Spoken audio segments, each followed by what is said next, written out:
Next question हमारे पास क्या है, which of the following is idempotent and involutory matrix. अच्छा, आइडेम्पोटेंट एंड इन्वॉल्यूटरी का हमें पता है कि आइडेम्पोटेंट के अंदर ए स्क्वायर जो है ए देना चाहिए, आइडेम्पोटेंट के अंदर हमें ए स्क्वायर ए देना चाहिए, और जो इन्वॉल्यूटरी मैट्रिक्स के अंदर जो है ए स्क्वायर की वैल्यू आई आनी चाहिए। चेक करेंगे मैट्रिक्स को, ए का नाम देके से चेक करते हैं, ए स्क्वायर यानी फाइंड करना है जस्ट, जैसे ही ए स्क्वायर फाइंड करेंगे उससे हमें आंसर पता चल जाएगा। ठीक है, तो इसका नाम हमने ऑलरेडी दिया हुआ है कि ए है, तो हम जरा ए स्क्वायर फाइंड करते हैं। ए स्क्वायर बराबर है इन दोनों का प्रोडक्ट, इसी मैट्रिक्स को इसी मैट्रिक्स के साथ मल्टीप्लाई करना है, तो ये स्क्वायर आ जाएगा हमारे पास 1 2 -1। तो ये आंसर क्या देगा, ज़रा मल्टीप्लाई करते हैं, 25 -24 + 0। नेक्स्ट करेंगे तो ये हमें दिख रहा है कि कौन सा मैट्रिक्स आने वाला है। 24 5 -24 1 आ गया, 40 -40 ने कैंसिल कर दिया, यानी कि ये क्या हो गया 0 0, -15 + 15 0 आ गया, यहाँ पे 1 आ गया, यहाँ 0 ऑलरेडी है। ये क्या आ गया, -6 + 6 0 हो गया, -10 + 10 0 हो गया, और यहाँ ऑलरेडी 1 मौजूद है। तो ए स्क्वायर बराबर किसके आ गया है, आई के, तो ये जो है हमारे पास इन्वॉल्यूटरी मैट्रिक्स के तौर पे मौजूद है। इसका पार्ट 2 देखते हैं। नेक्स्ट इसका पार्ट है, which of the following is idempotent और इन्वॉल्यूटरी मैट्रिक्स का। इसको हम देखते हैं, हमने इसका नाम दिया है ए। अब हमें इसका ए स्क्वायर फाइंड करना होगा, तो फिर हमें पता चलेगा कि ये आई आ रहा है या फिर ए वापस आ रहा है। ठीक है, ये बात हम देख चुके हैं कि अगर हम ए स्क्वायर आई आया तो ये कौन सा मैट्रिक्स होगा, इन्वॉल्यूटरी होगा, और अगर जो है ए स्क्वायर बराबर आएगा ए के, तो ये आइडेम्पोटेंट होगा। हम सपोज करते हैं ए दे दिया, तो हम ज़रा ए स्क्वायर फाइंड करते हैं। तो ए स्क्वायर होगा 2 - 2 -4 -1 3 4 1 -2 -3, तो यहाँ होगा 2। ये हमने ए स्क्वायर लिख दिया, यानी कि उसी मैट्रिक्स को ए को 2 बार लिखा है। ए स्क्वायर का मतलब ए इंटू ए होता है। अब हम इसको जल्दी से मल्टीप्लाई करेंगे, जो कि हम सीख चुके हैं मल्टीप्लाई करना। ठीक है, रो को कॉलम से मल्टीप्लाई करना है, तो मैं इसे लिखती हूँ 4 + 2 -4 को हमने मल्टीप्लाई कर लिया। सारे रॉस को, यानी पहले रॉ से तीनों कॉलम मल्टीप्लाई किया, फिर सेकंड रॉ से तीनों कॉलम मल्टीप्लाई किया, फिर थर्ड रॉ से तीनों कॉलम मल्टीप्लाई किया। अब इनको ज़रा प्लस माइनस करके हम चेक करते हैं कि क्या आ रहा है। 4 से 4 कैंसिल होगा तो 2 आएगा यहाँ पर। यहाँ पर जो है क्या है, -10 + 8 -2 आंसर देगा। ये जो है -4, नेक्स्ट -1 आंसर आ रहा है, फिर 3 है, ये 4 है, 4 - 3 1 है, -2 है, और -3। अब अगर हम इसे देखें, 2 -2 -4 -1 3 4 -1 3 4 1 -2 -3, एग्जैक्टली हमारे पास मैट्रिक्स ए आ चुका है। ठीक है, ए स्क्वायर की वैल्यू ए आ गई है, यानी कि ये आइडेम्पोटेंट मैट्रिक्स है। This matrix is idempotent matrix. Next question 8 है हमारे पास, find the period of the following periodic matrix. तो जो है ए स्क्वायर अब हम इसके अंदर फाइंड करते हैं, तो देखते हैं ए स्क्वायर बराबर हो जाएगा, यानी इसका नाम मैंने ए रख दिया है समझो मैट्रिक्स का, तो ए स्क्वायर हम निकाल रहे हैं। इसी मैट्रिक्स को दोबारा लिखेंगे,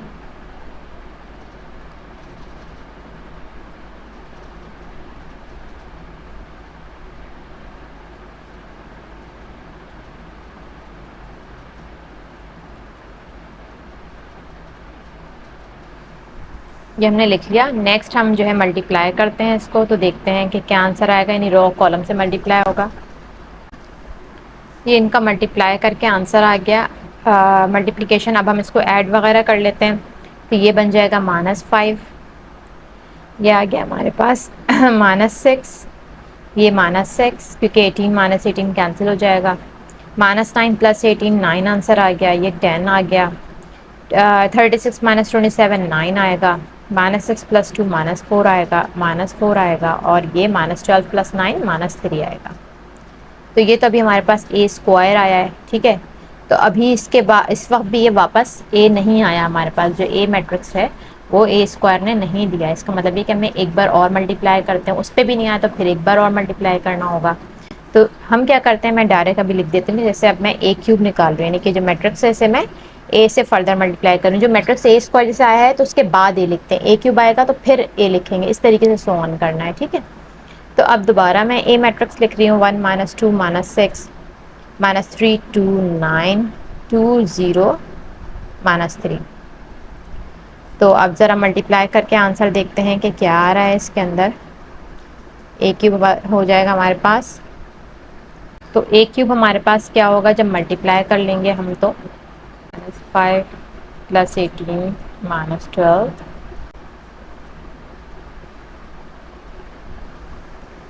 नेक्स्ट ए क्यूब क्या हो जाएगा, 18 - 12 प्लस का 6 बना, 6 - 5 1 बना, ठीक है। 10 - 12 यानी कि माइनस का 2 आएगा। 30 + 18 48 बनेगा, दोनों प्लस के। 48 - 54 यानी कि माइनस का 6 आएगा। 18 + 9 कितने बन जाएंगे, 27 - 30 यानी कि माइनस का 3, ये 2 आ गया, ठीक है। -54 -27 ये दोनों सेम है, तो ये आपस में ऐड हो जाएंगे, तो ये बन जाएंगे माइनस का 81 और प्लस का 90 यानी कि प्लस का 9। 12 - 6 प्लस का 6 -4 यानी कि प्लस का 2। 8 - 8 तो 0 दे रहा है। और ये क्या होगा, 24 + 9 33 - 36 माइनस का 3। यानी ए क्यूब पर जो है, ए क्यूब पर जो है ए मैट्रिक्स रिटर्न बैक हो रहा है। तो इसका मतलब ये है, ये बराबर आ गया ए के। तो हम क्या कहेंगे कि A is a periodic matrix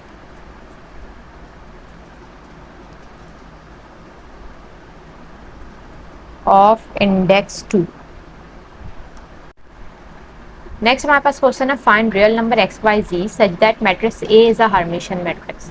Hermitian matrix होने के लिए हमें पता है कि कोई भी मैट्रिक्स का कॉन्जुगेट लेने के बाद जब उसका ट्रांसपोज लिया जाएगा, कॉन्जुगेट लेने के बाद जब उसका ट्रांसपोज लिया जाएगा तो वो ए के बराबर आना चाहिए, ठीक है।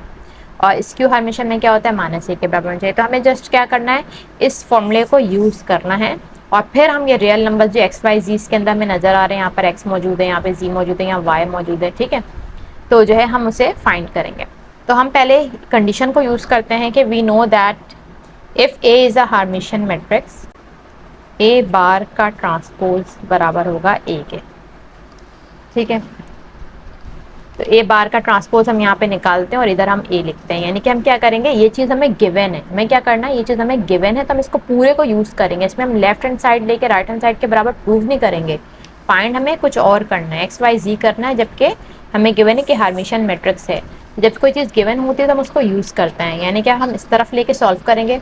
बट मसला ये कि इसमें 2-3 स्टेप्स आएंगे। पहले हमें या तो हम इसका कॉन्जुगेट ले लेते हैं ए का इसमें और इसके ऊपर ट्रांसपोज लगा देते हैं, ठीक है। यानी जो ये वाली साइड हम चला रहे हैं इसमें जो है कॉन्जुगेट लेते हैं। 3 कॉन्जुगेट हमेशा पता है कि आयोटा वाली जो टर्म होती है उसका साइन चेंज होता है, ठीक है, -y आयोटा, ठीक है। इसके ऊपर हम ट्रांसपोज लिख देंगे बिकॉज हमें इसका ट्रांसपोज लेना है, बराबर है ए के। ए क्या है हमारे पास, जो एज इट इज हमारे पास मैट्रिक्स है वो हम लिख देंगे। नेक्स्ट इसका ट्रांसपोज भी ले लेते हैं। तो ज़रा ट्रांसपोज लेंगे तो वो क्या कहलाता है कि रॉ को आप कॉलम बना दो, ठीक है। तो 3x - 2 iota -y iota 3 + 2 iota 0 1 - z iota बराबर आ गया। जो मैट्रिक्स हमारे पास लिखा हुआ है उसे हम एज इट इज लिख देंगे। अब इनको क्या करना है, ये दोनों हमारे पास मैट्रिक्स की प्रॉपर्टी भी हम पढ़ चुके हैं, अभी हमने पढ़ा था इक्वालिटी ऑफ मैट्रिक्स की। अगर दो मैट्रिक्स आपस में इक्वल गिवन है तो उनके एलिमेंट्स इक्वेट हो जाते हैं। तो बाय इक्वेटिंग द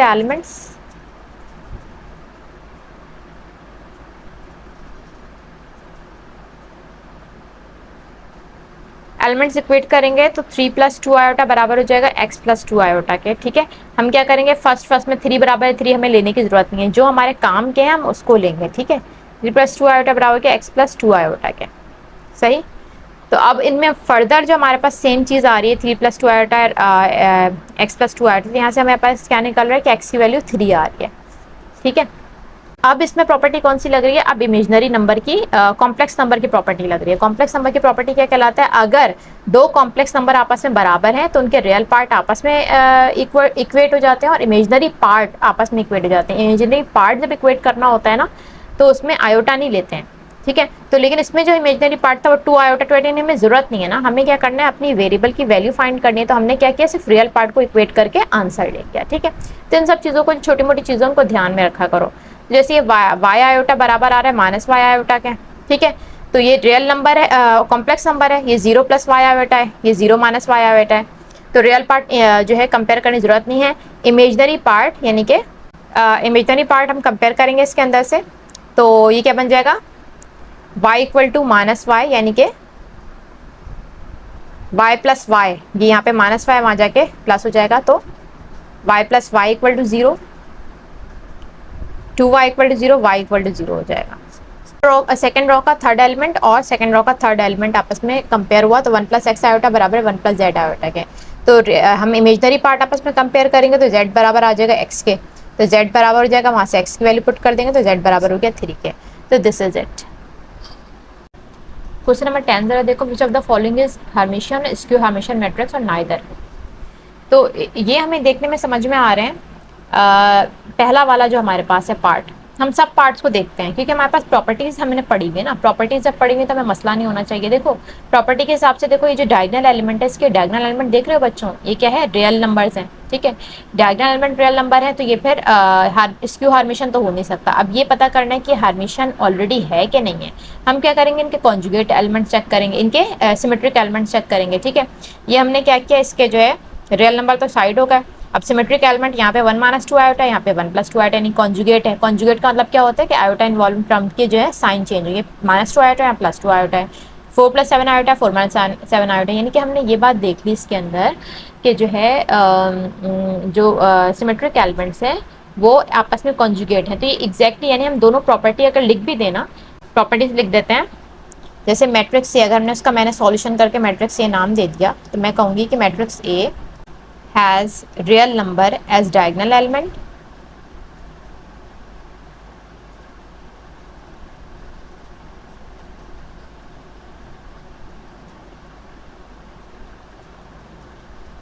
और दूसरी चीज हम क्या लिख सकते हैं कि symmetric elements are conjugate to each other. तो ये इंडिकेट क्या कर रहा है, हम कहेंगे दैट इम्प्लाइज मैट्रिक्स ए और गिवन मैट्रिक्स जो भी कह लें, matrix A is a Hermitian matrix. हमने ये चीज इसके अंदर लिख ली कि मैट्रिक्स ए जो हार्मिशियन मैट्रिक्स है।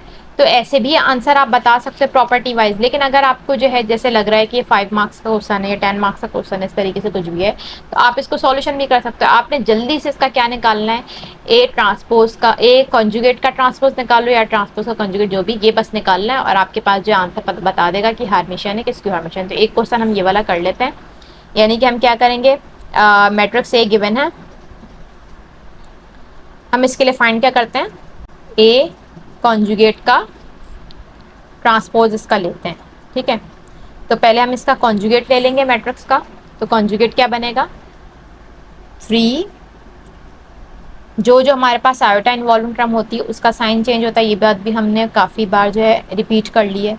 ये हो गया 1 माइनस 2 आयोटा, ये हमने ट्रांसपोज लिख दिया, अभी हम ट्रांसपोज भी लेंगे। अब हमने इसका ट्रांसपोज लिया तो 3 1 plus 2 iota, 4 minus 7 iota, 1 minus 2 iota, minus 4 2 iota, 4 plus 7 iota, minus 2 iota 5, यानी हमने रॉस को कॉलम बना दिए, ठीक है, रॉस को कॉलम बना दिए। पहले हमने कॉन्जुगेट किया यानी कि आयोटा वाली जो टर्म होती है उसको चेंज किया। अब हम जरा चेक करेंगे तो ये पूरा के पूरा हमारे पास मैट्रिक्स ए जो ऊपर मौजूद है वो पूरा के पूरा वापस आ रहा है, यानी इक्वल टू मैट्रिक्स ए आ रहा है। दैट इम्प्लाइज कि ये जो है हार्मिशियन मैट्रिक्स है। अब matrix is a Hermitian matrix, ठीक है। तो ये दोनों तरीके हैं, या तो आप प्रॉपर्टीज इनकी जो आपको पढ़ाई गई है वो आप बैन कर दो, या फिर आप जो इसको ये 2 स्टेप्स तो या तो ये भी साथ साथ कर दो, ठीक है।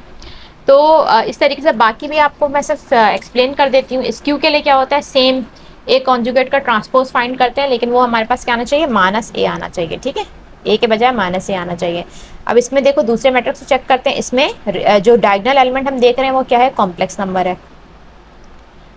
डायगोनल एलिमेंट कॉम्प्लेक्स नंबर होने का मतलब क्या है कि जो है ये यकीनन जो है हार्मिशियन तो नहीं है। अब स्क्यू हार्मिशियन के लिए चेक करेंगे तो सिमेट्रिक मैट्रिक्स क्या है, कॉन्जुगेट नहीं है, यानी कि ये पूरा के पूरा स्क्यू हार्मिशियन है, ठीक है। तो हम इसको ऐसे भी बता सकते हैं, यानी इसकी दोनों प्रॉपर्टीज इस तरह से हमने इसके अंदर प्रॉपर्टी बताई कि matrix a has imaginary number as diagonal elements, symmetric elements are equal to each other, ये 2 प्रॉपर्टी लिखेंगे। तो फिर हम बता देंगे that implies matrix A is a skew Hermitian matrix. और फिर हम इसका जो है अगर तब भी मसला हो तो हम इसका कॉन्जुगेट का ट्रांसपोज निकाल के दे देंगे। अगर ये जो है माइनस ए के बराबर यानी सब में से माइनस कॉमन आ जाए और वो बराबर दोबारा से जो है माइनस ए के आ जाए तो इसका मतलब ये होगा स्क्यू हर्मिशियन। ठीक है, थर्ड वाले को चेक कर लेते हैं। थर्ड वाले में क्या है कि हम डायगोनल एलिमेंट्स देख रहे हैं। डायगोनल एलिमेंट्स क्या है, रियल नंबर है। ठीक है, डायगोनल एलिमेंट्स तो रियल नंबर है। फिर हम क्या करेंगे, यानी कि स्क्यू तो नहीं है, ये तो डन हो गया है। या तो ये हार्मिशन होगा या फिर ये नहीं होगा। उसके बाद हम क्या करेंगे, इसके हमें सिमेट्रिक एलिमेंट्स चेक करना है। सिमेट्रिक एलिमेंट्स जब हम इसके जो है ये हमने रियल नंबर ये देख लिए, अब हम सिमेट्रिक एलिमेंट चेक करेंगे। चलो माइनस आयोटा आयोटा यानी कि कॉन्जुगेट है। माइनस 1 प्लस आयोटा है, ये जो लास्ट कोने वाला है तो ये 1 प्लस आयोटा है, यानी कि यहाँ पे -1 माइनस आयोटा इस तरफ होना चाहिए था। ठीक है, 1 प्लस आयोटा, अगर ये 1 प्लस आयोटा है तो ये 1 माइनस आयोटा होना चाहिए, कॉन्जुगेट नहीं है। एक और देख लेते हैं, 1 प्लस आयोटा है तो ये भी 1 प्लस आयोटा है। तो इसका मतलब ये है कि आयोटा माइनस में नहीं आ रहा है, यानी कि कॉन्जुगेट नहीं है एलिमेंट, सिमेट्रिक एलिमेंट। तो इसका मतलब ये है कि ये ना ही स्क्यू है क्योंकि रियल नंबर में डायगोनल्स हैं, ना ही ये हार्मिशन है क्योंकि जो है सिमेट्रिक एलिमेंट्स कॉन्जुगेट नहीं है एक दूसरे के। तो इसका मतलब ये कि इन दोनों में से कोई भी नहीं है, यानी कि नाइदर है। ठीक है, तो यहाँ से अब हमारे जो है ये सारे क्वेश्चन एक एक्सरसाइज 2.1 कंप्लीट हो गई है। और जो है इस मैट्रिसेस एंड डिटरमिनेंट का मैं होप करूँगी कि आप सबको जो है इसके सारे कॉन्सेप्ट क्लियर हो रहे होंगे साथ साथ। और ये सिर्फ एक ही एसएन बोर्ड का ही नहीं है, यानी कि जो भी बच्चे जिनको जो है टॉपिक्स के अंदर प्रॉब्लम हो वो इस मेरी वीडियोस को देखकर जो है कॉन्सेप्ट को अपने क्लियर कर सकते हैं बहुत अच्छी तरीके से। और उसके अलावा भी अगर जो है कोई चीज़ आपको प्रॉब्लम हो रही है समझने में तो आप मुझे कमेंट में बता सकते हो।